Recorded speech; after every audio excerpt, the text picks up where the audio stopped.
Vedanta is a compound word,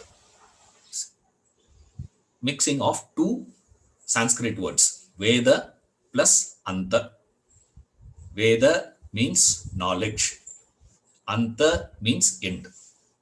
So Vedanta means the end of knowledge, culmination of knowledge, knowledge in its highest form possibility. When you say knowledge, we have one stream goes as science, another stream goes as arts. There are two basic streams of knowledge in the world.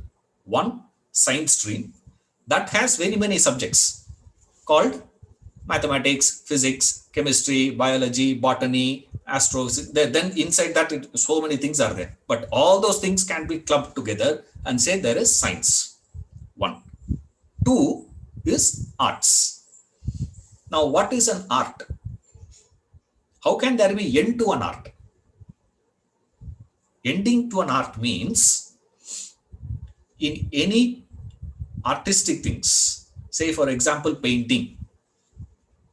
If you give me, if I do a painting, I draw something and leave. Another person who has learned art, who has worked on that, he can work on it and improvise it, isn't it?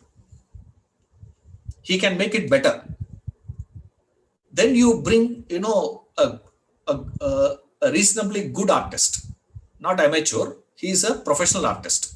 If he comes and sees that same art, he will add extra strokes, or he will add an extra paint here. He will delete something. He will erase certain things. He'll give something, he'll do something and make it even better. When you provide to people like M.F. Hussain or, Da Vinci and all those fellows were to come in, they can improvise even that. You see, an art gets its completion when there is no further improvisation possible. Correct. Art means what? When does art find its peak? The peak is any artist were to come anymore in the world, no more improvisation possibility. Nobody can improvise. Ultimate. Now you come to Vedanta, here what is it, sir? Any teacher can come in future also, no one can improvise the subject. Improvisation is not possible. It's that's it. There's nothing can be done in this. In that sense, it is from the stream of arts. If you go, its peak. Why, sir? We call it as end of knowledge. Why? Because it is ultimate. No more improvisation possibility. One. You come to the science dimension of arts.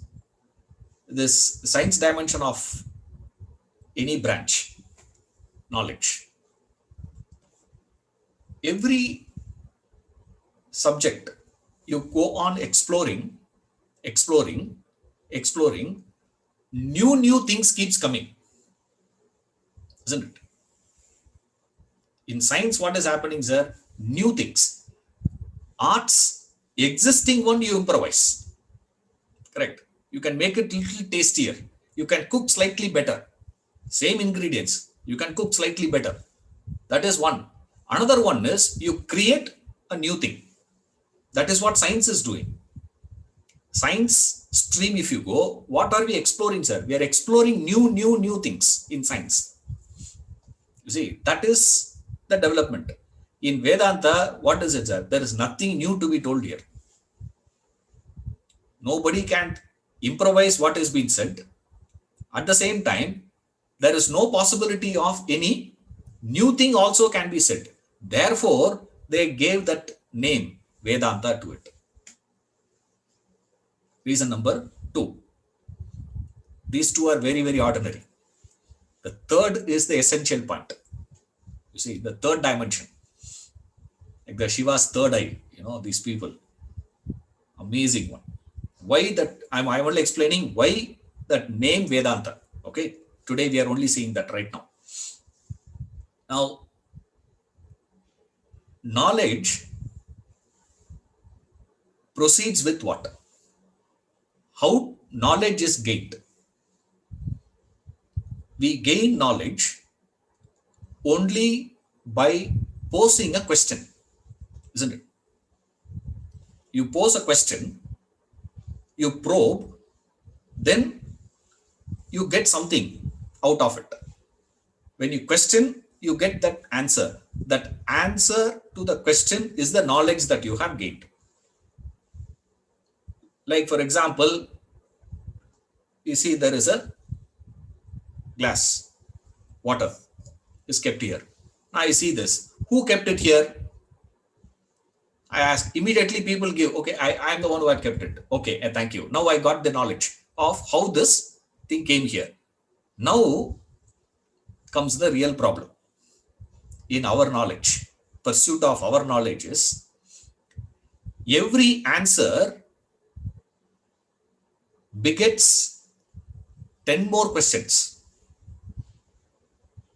This is made up of what? What is the material this is made up of? Who designed it? Who produced it? Who marketed it? How this is? I can go on adding questions. One answer I got. What is this? From there, every answer that I receive produces more questions, which means more that knowledge I gain, what is happening to all of us, sir? More ignorance gets exposed, is it not? That's why only a knowledgeable man says, I don't know anything. Ignorant fellow will never say, I don't know. Ignorant fellow says what? I know everything. Ignorance.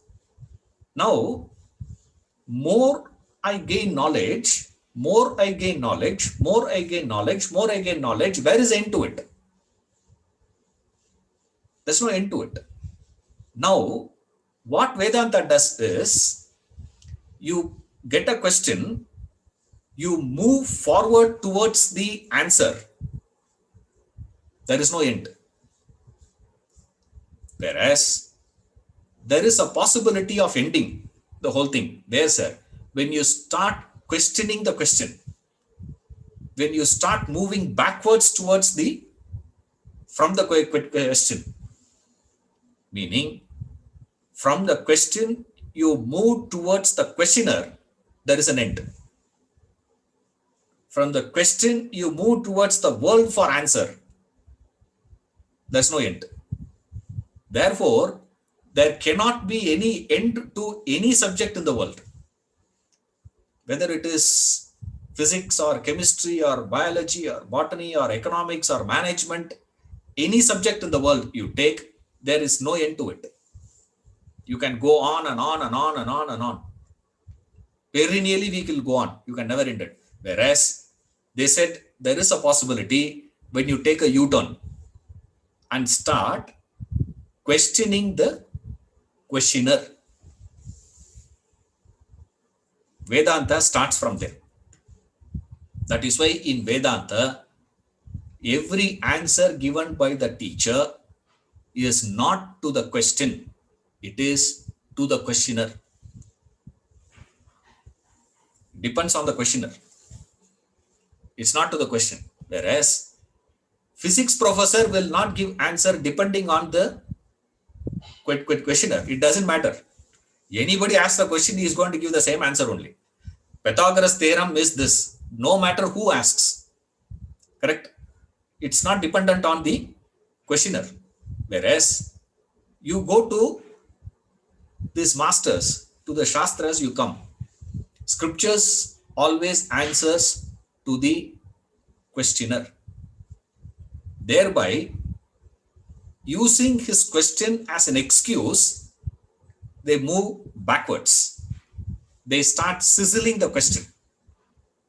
They start sizzling the question, question the question. You go backward. A point would come where you start questioning the questioner. Once the riddle, once the mystery of the questioner is resolved, no more question possibility. They don't get any questions after that in life.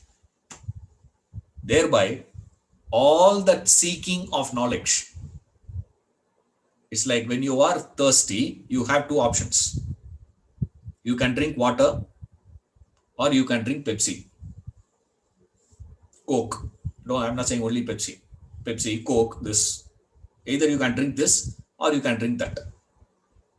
But what is interesting is when you drink Pepsi or Coke, it appears to have quenched your thirst. In fact, it makes you feel more thirsty. You start feeling thirsty quicker when you drink that. Whereas when you drink water, it quenches your thirst. No more thirst for you. You see the difference. Similarly, the subject Vedanta dissolves the question and the questioner. In that, the demand or the seeking, the pressure to seek knowledge dissolved. Thereby, end of the pursuit of knowledge happens. Therefore, we say it is Vedanta.